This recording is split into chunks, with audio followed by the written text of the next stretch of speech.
Broadcasting from the campus of Ohio Northern University, you're listening to WONB Ada.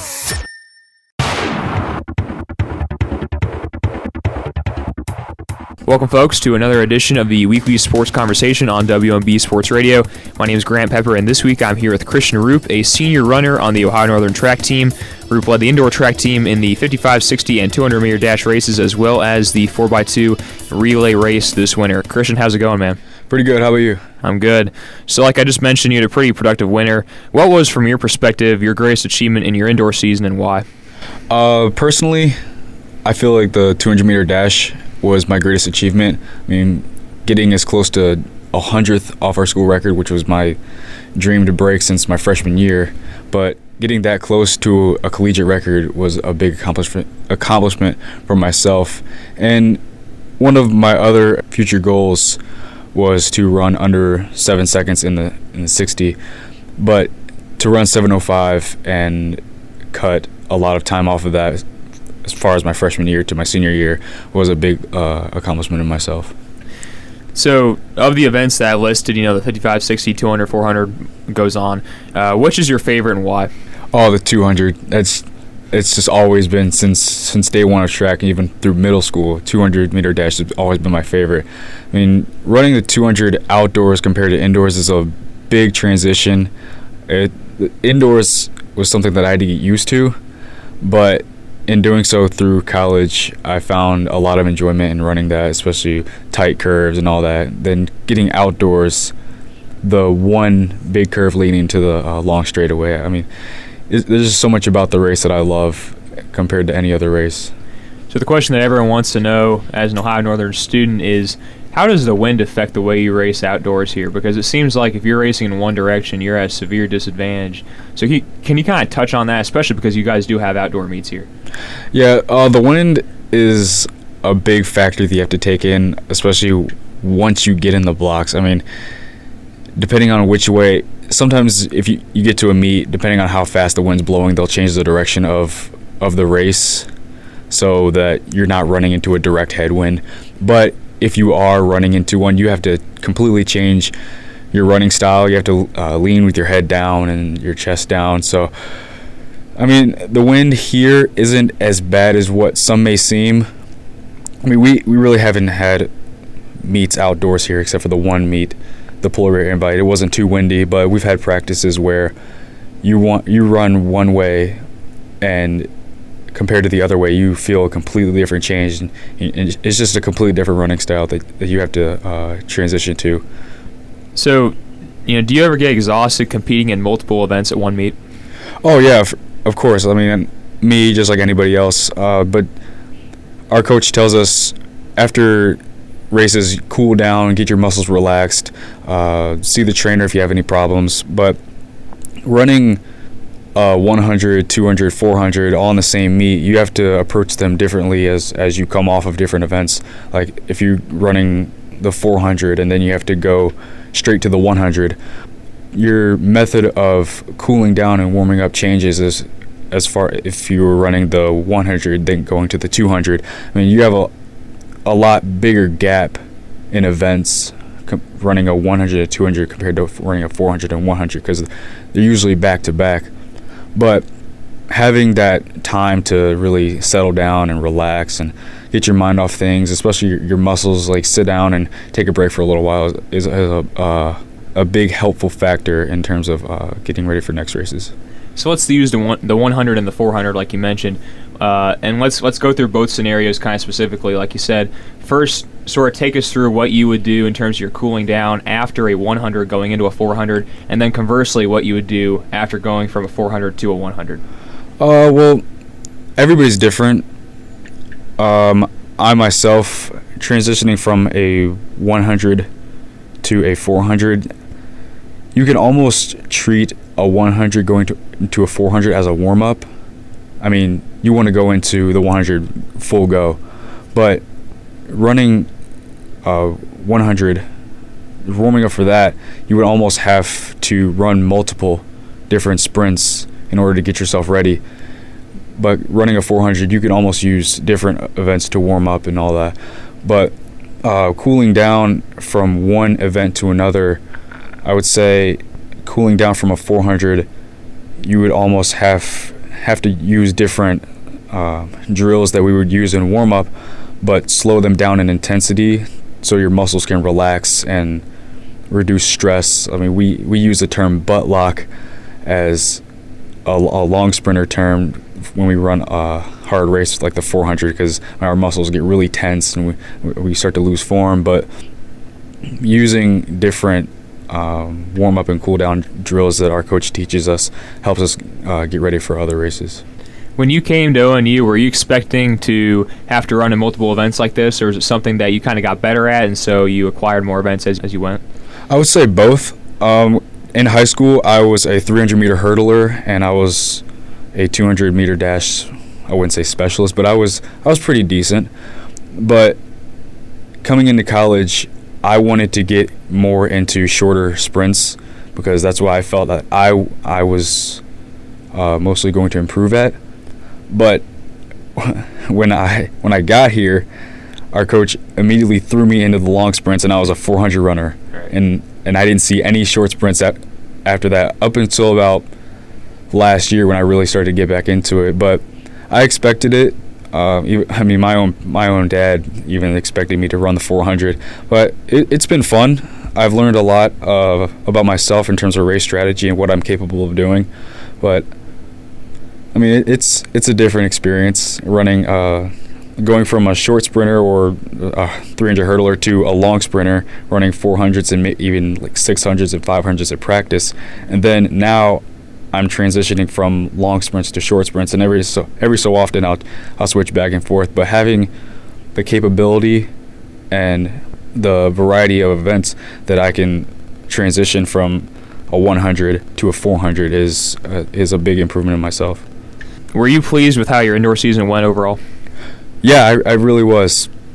To run 6:57 in the 55 and 7:05 in the 60, 22:39 in the 200, I was very pleased.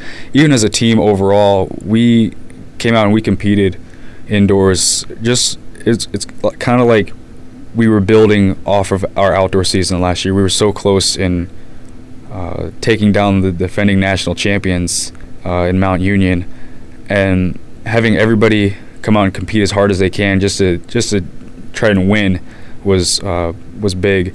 But for myself, yeah, I would say I was really happy. Got back on the 4x2 as the lead leg, and we were able to place in that. What's that like being on a relay team? Sort of touch on the team dynamic there, because a lot of people think that track is a very individualistic sport. What kind of team dynamic would occur on a relay team like that? A relay is very different in terms of team compared to running an open event. I mean, everybody has to do their job.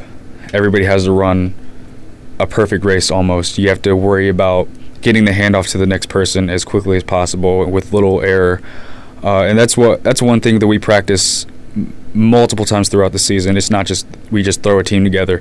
We spend time in getting our handoffs down, making sure everybody's ready to go, making sure everybody's warmed up at the same rate as what everybody else is. And then also too, making sure we're healthy. I mean, we all want to be in prime shape as far as a team. And then you have individual events. Mostly you're more worried about yourself and how you're feeling, not really worried about the guy next to you. But when you're running a relay, one person is concerned with everybody, yourself, and plus the three other guys or girls that you're with. So I feel that running a relay is somewhat beneficial to running individual events, because once you become a part of a non-individualistic event, it helps build a team relationship. And it's not so much of I care about myself and I don't care about the team, but being a part of that family aspect in terms of a relay really helps build yourself as a track runner. Mm-hmm. You guys kicked off your outdoor season this past weekend at Muskingum with a bang, really. You placed first in the 100 and 200 meter dashes as well as the 4x4 relay.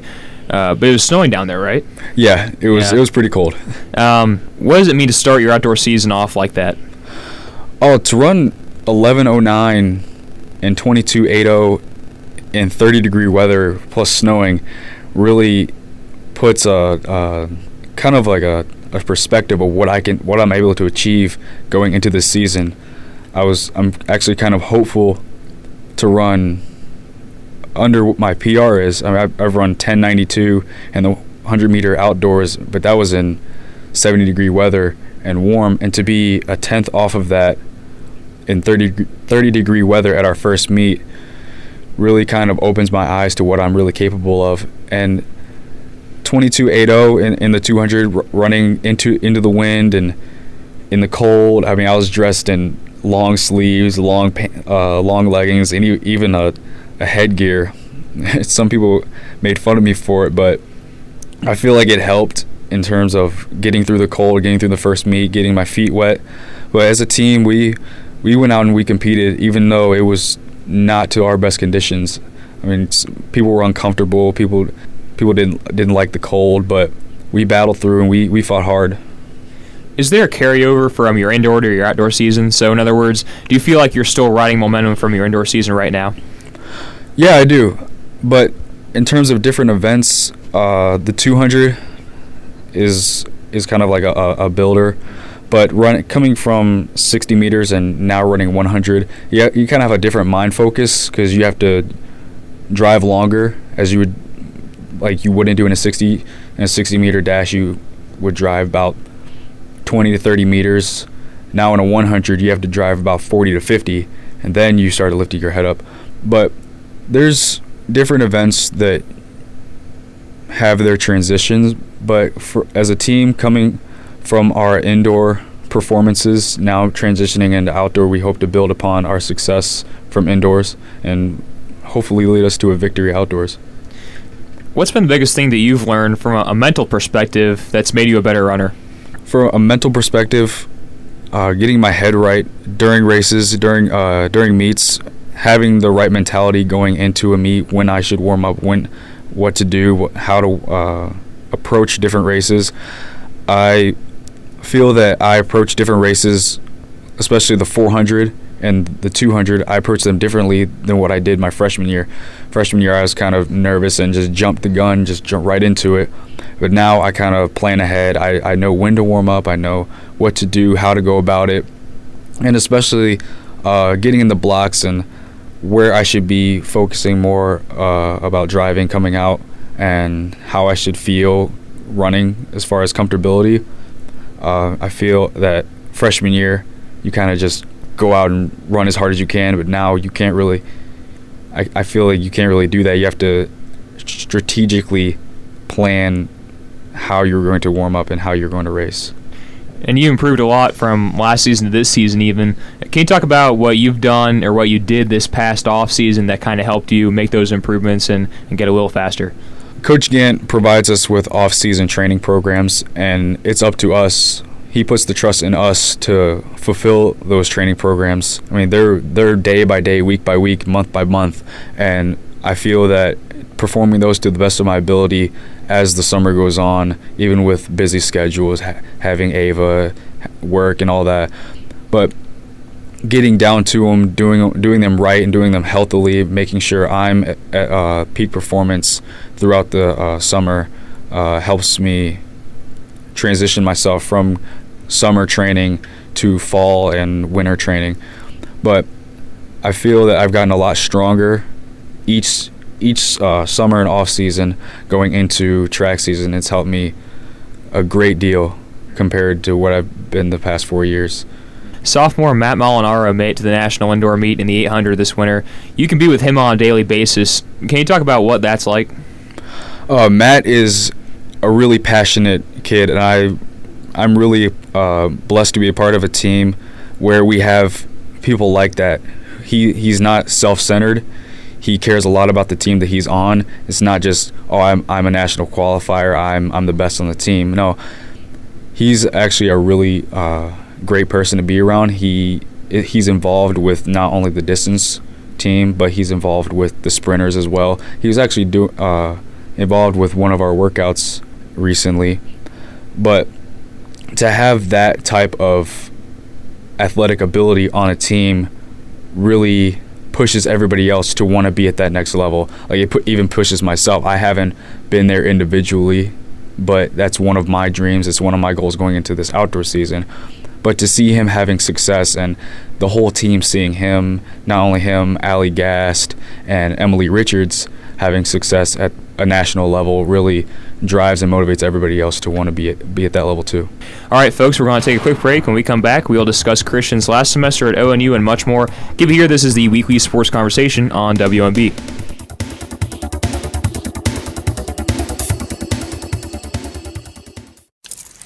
Okay, Sarah, I'm dropping you at Emily's, and Josh, you're going to soccer, right? Yeah. Yep. Oh, and by the way, when I pick you up, I'll be wearing my short shorts. What? No! Yep, me and my short shorts doing my daddy dance. Your friends will love it. No! Well, I might change my mind if you buckle your seatbelts. Okay, we're buckling up. See, all buckled.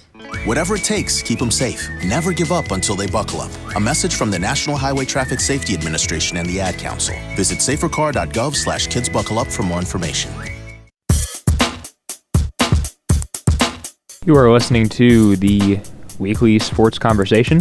Yeah, I'm pretty sure that's right. We're really just over here talking sports. Blah, blah, blah. Here on WMB Sports Radio. The following message is brought to you by Goodwill and the Ad Council.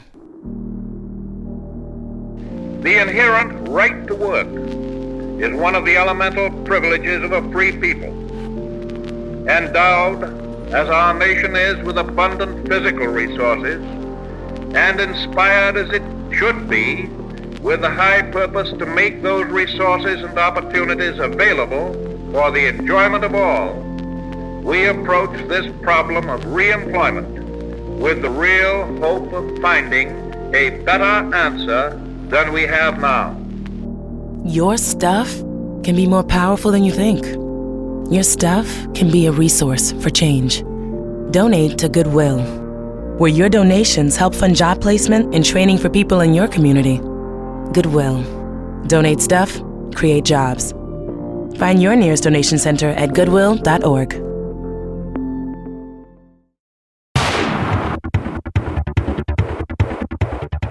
And we're back. My name is Grant Pepper, and this is another installment of the Weekly Sports Conversation on WMB Sports Radio.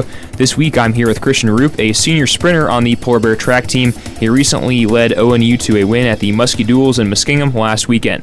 So, Christian, you're a senior. You only have a couple months left in Ada. What's it like thinking about that? It's kind of surreal. I feel that track and college has gone by really fast, faster than what I expected.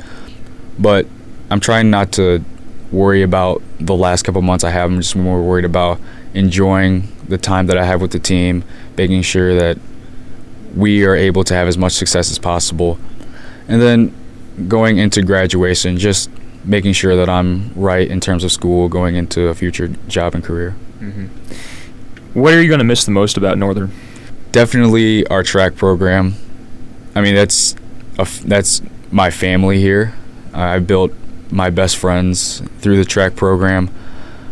I really don't like to think about not being on a team anymore, but I would say that would be the biggest loss of myself leaving ONU.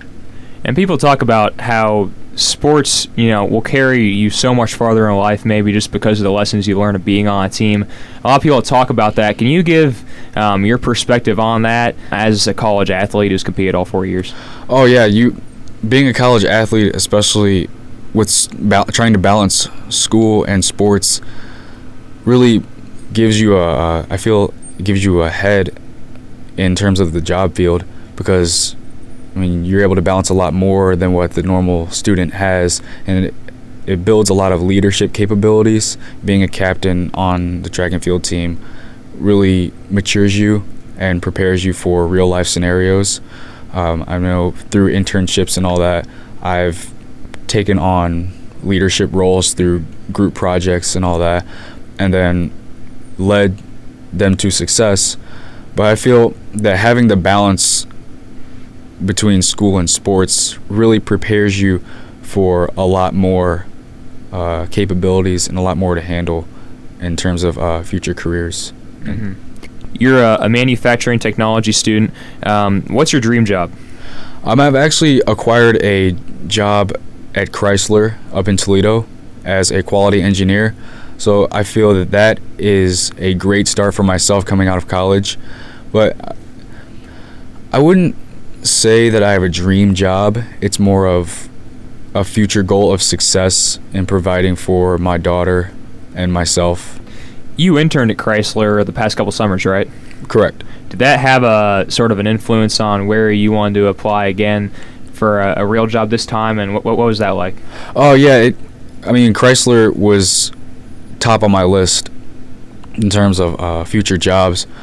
But in doing so, especially through our program here at ONU, I was able to look into other industries like Chrysler in the Toledo area and even the Detroit metro area. But having the experience in a manufacturing and auto industry really opened my eyes to things that I wanted to do in terms of a future job. Mm-hmm. What's your favorite part about doing what you do or what you want to do with your profession? Just pleasing customers, making sure that people are satisfied with products that I would hope to help produce with companies that I'm with in the future, whether it be Chrysler or any other industry that I'm with. But putting smiles on people's faces and not producing bad products that would in turn hurt somebody and then put my job in jeopardy. So I would say customer satisfaction. As you mentioned, you have a daughter named Ava. How's she doing? She's great. She actually turned 2 years old beginning of this month. She was 2 years old.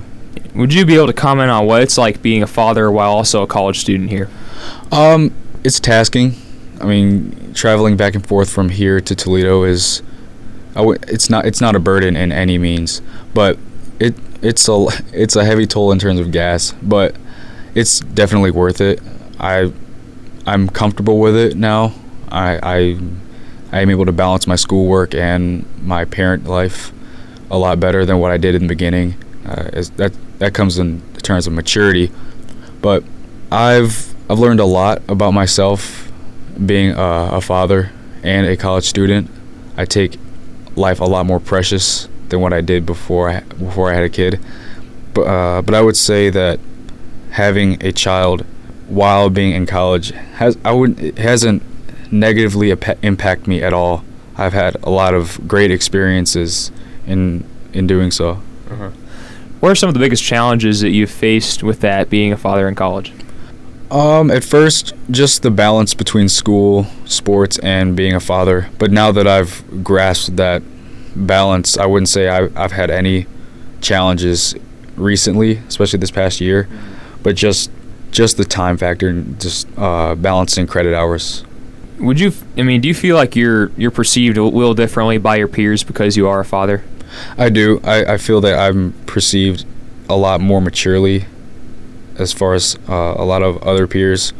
I'm approached to about different things in life that normally you wouldn't really be questioned about in terms of like advice or future aspirations by other people. You're going to be done with competitive running here soon. Do you plan on keeping running? Oh, that's a tricky question. How far are we talking? Well, a lot of runners will stop running competitively but still run because a lot of people, it's not like they're addicted, but running is one of those sports where it's almost a maintenance thing, part of your lifestyle. Is that so with you? Going back to the original, I would say yes, but it wouldn't be sprinting and going full go. Marathons and community running would definitely be in my eyes in the future. But as far as going out and running 100 or a 200 or 400, probably not so much in my future. But maybe, you never know. I can't really say right now. Maybe we could see myself come back and compete in the Joe Banks meet in a 60 or a 200. You never know. So. All right. Who's someone that you've looked up to either on or off the track, and why? There's been different people in every year.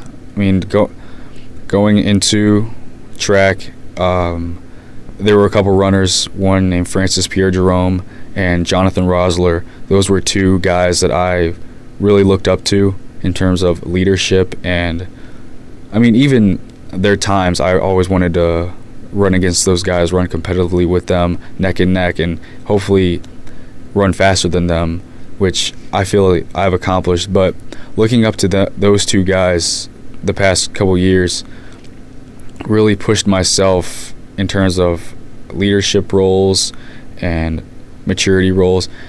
And now with myself as a fourth year, I would say Coach Gant is really one that I look up to. He's the one who brought me to the success that I've had, and I can't really thank him enough for what he's done for not only me but the class that I'm in, the 2016 class, and even future classes.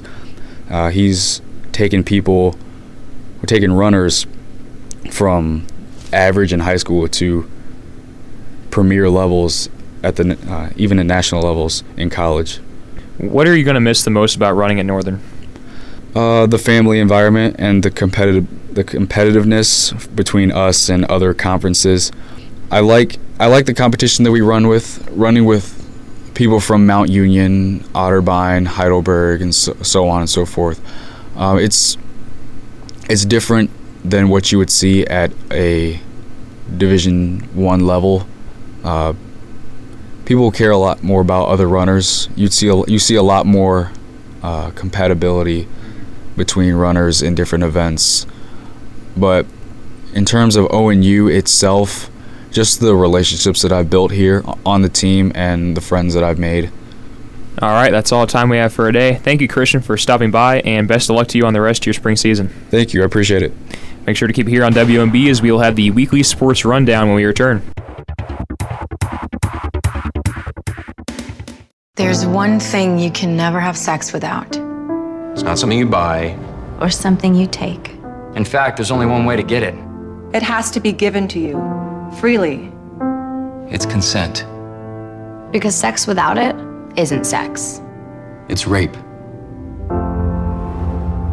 Consent. If you don't get it, you don't get it. It's on us to stop sexual assault. Learn how and take the pledge at itsonus.org.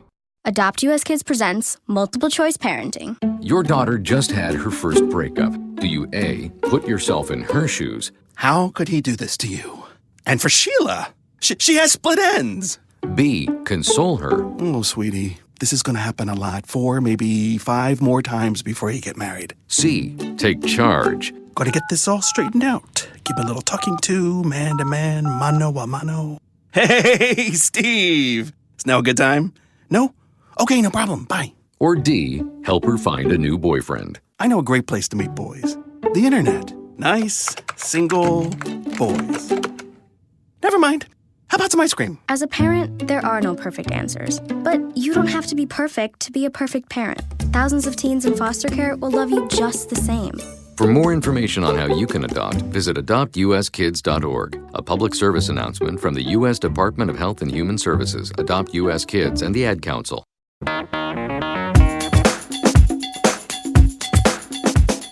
Welcome back, folks. My name is Grant Pepper, and this is another edition of the Weekly Sports Rundown, albeit abbreviated, here on WOMB Sports Radio. The Ohio Northern Baseball capped off a 2-1 week by beating Defiance 11-1 at home on Tuesday night. They beat Trine in the first game of a doubleheader last Saturday 6-3, but lost the second one 10-5. The Polar Bears currently sit with a 9-5 record overall, and they will begin conference play on Friday at Otterbein.